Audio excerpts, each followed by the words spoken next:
Assalamu alaikum and welcome to another episode of I Don't Know with Saad.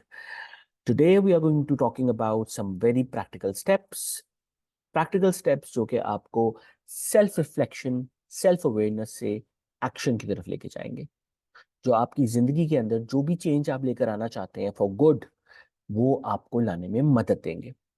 And I've been receiving a lot of these questions in the inbox that ask me कि self awareness good, मगर self awareness कैसे हम translate कर सकते हैं action के अंदर, because that is where we fail. So don't worry, this video will help you and will get you started on this path. Self awareness हमें ये समझने की जरूरत है कि सेल्फ अवेयरनेस जो है वो बहुत जरूरी इसलिए है क्योंकि वो इंटेंशनल चेंज का पहला स्टेप है. This is backed by research कि हम जब तक ये एनालिसिस नहीं करते, जब तक हम सेल्फ अवेयरनेस को अचीव नहीं करते, उसकी प्रैक्टिस की आदत नहीं होती हमें, तो हम अपना जो इंटेंशनल चेंज का प्रोसेस है उसको स्टार्ट नहीं कर सकते. And this is why it is very very crucial कि हम अपने बच्चों में भी ये at a very early stage instil करें. To not let them get overwhelmed with everything, but teach them how to take time out to reflect upon everything, to be more self aware. अब जब हम self awareness achieve कर लेते हैं या उस path पे चले जाते हैं, तो सेल्फ अवेयरनेस फर्दर स्ट्रेंथन होती है with the change that it brings in your personality. So कोई भी चीज डिस्कनेक्टेड नहीं है. अगर सेल्फ अवेयरनेस हम अचीव करेंगे तो जब तक वो हमारी जिंदगी में रिफ्लेक्ट नहीं करेगी तब तक this is not going to be recurring cycle, ये साइकिल कंप्लीट नहीं होगा. अब सेल्फ अवेयरनेस और एक्शन में जो गैप है वो बहुत ज्यादा ऑब्वियस होता है, और उसके ऑब्वियस होने की दो मेजर रीजंस हैं जो कि रिसर्चर्स ने ओवर द टाइम बहुत ज्यादा स्टडी करके हमारे सामने लेकर आए हैं. So it's not a phenomena जो कि एक नया है, ये वो फिनोमेना नहीं है जो साथ साहब ने आपके लिए डिस्कवर किया है, but it is just something that has been worked upon for many years now. और जो दो बेसिक पॉइंट्स सामने आते हैं वो ये है. Number one, all of us, हम सब, आप, मैं, हमारे दोस्त अहबाब, हमारे हीरोज, हमारे आइडल्स, सब, we tend to overestimate our abilities. हम अपनी abilities को ओवर एस्टिमेट करते हैं. हमारा जो सेल्फ, जो इमेज है हमारे जहन में, जो हम अपनी स्टोरी के हीरो हैं, वो हमें अपनी abilities को इन्फ्लेट करके या एग्जैजरेट करके शो करता है. Right? So number one, this is what research has proven कि हमारी अपनी जो परसेप्शन है अबाउट आवर ओन एबिलिटीज वो थोड़ी इन्फ्लेटेड है, उस वो रियलिटी से कहीं ज्यादा है. Number two is that we often don't get started because we have the fear of failure. हमें फेल होने से डर लगता है, हमें कंफर्ट जोन से निकलने से डर लगता है, बिकॉज हमें वो आउटकम पसंद नहीं होता. सो हम अपनी वो जो इन्फ्लेटेड एबिलिटीज, जो हमारे परसेप्शन है, हम उसको पुट ऑन प्रैक्टिस करते ही नहीं है, उसको टेस्ट पे डालते ही नहीं है, जिसकी वजह से उसका सेल्फ करेक्टिंग पाथ नहीं निकलता कि वो खुद से ठीक होकर सही लेवल पे आ जाए. ये दो मेजर वजह है.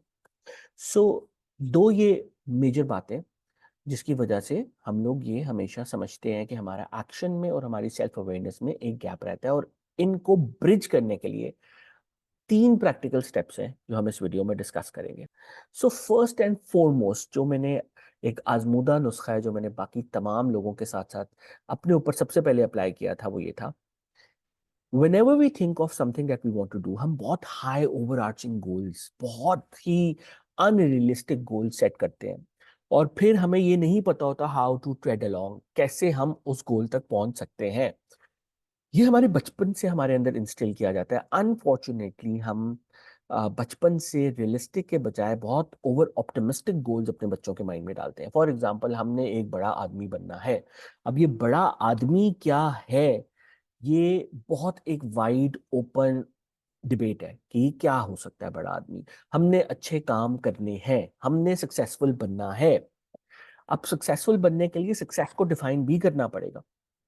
सो हम स्पेसिफिक नहीं होते, हम बहुत बड़े बड़े गोल्स अपने बच्चों के माइंड में बना लेते हैं. वो इतने फार अवे होते हैं फ्रॉम रियलिटी कि हमारा बच्चा अपने through out the education career, जब तक हम ग्रूम हो रहे होते हैं, जहाँ हम एक्सप्लोर हो रहे होते हैं, वहां पे हम उन गोल्स के साथ कभी कनेक्ट नहीं कर पाते और अपने नए गोल्स भी नहीं बना पाते.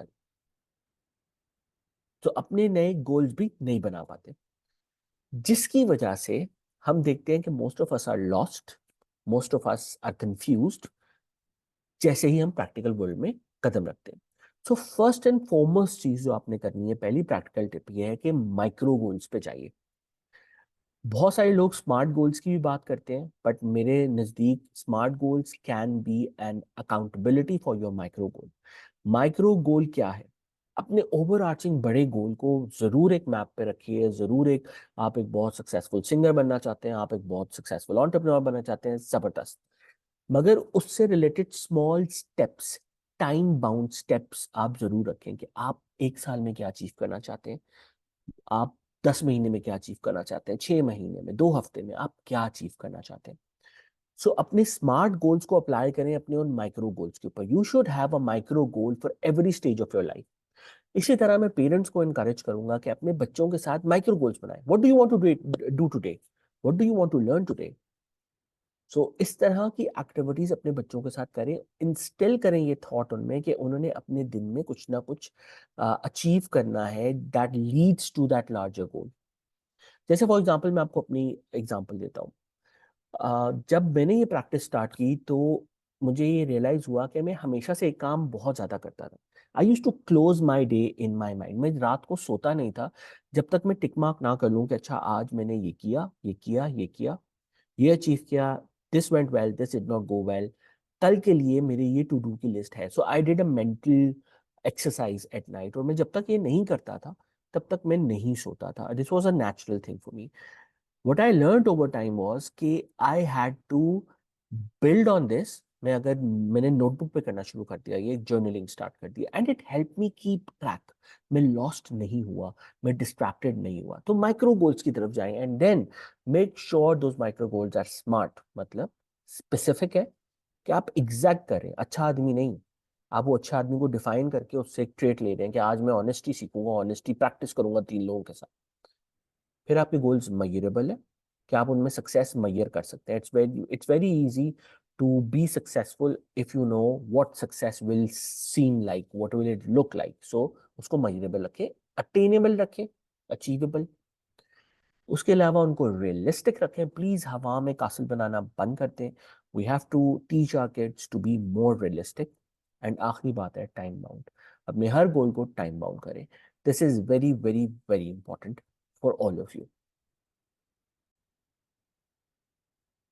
सो step number 2, practical tip number 2 जो आपको एक्शन की तरफ लेके जाएगी, एक बहुत आम बात है हमारे माशरे के अंदर। We all tend to have planning fallacy. So मेरा मतलब ये है कि हम सब टाइम और एफर्ट जो हमारे गोल को अचीव करने में लगेगी उसको हमेशा अंडर एस्टिमेट करते हैं। आप दर्जी के पास कपड़े देने के लिए जाएं, या आप अपने किसी एम्प्लॉय से बात करें, या अपने कलीग से बात करें, या आप खुद अपने बॉस को बता रहे हो कि एक टास्क करने में आपको कितना टाइम लगेगा, बिकॉज हम अपनी एबिलिटीज को ओवर एस्टिमेट कर रहे होते हैं, या हम लोग इस तरह कंडीशन हुए हुए हैं, इसलिए हम अपने टाइम और एफर्ट को अंडर एस्टिमेट करते हैं। और रियलिस्टिकली एक एस्टिमेशन नहीं देने की वजह से we always tend to fall on the failure path.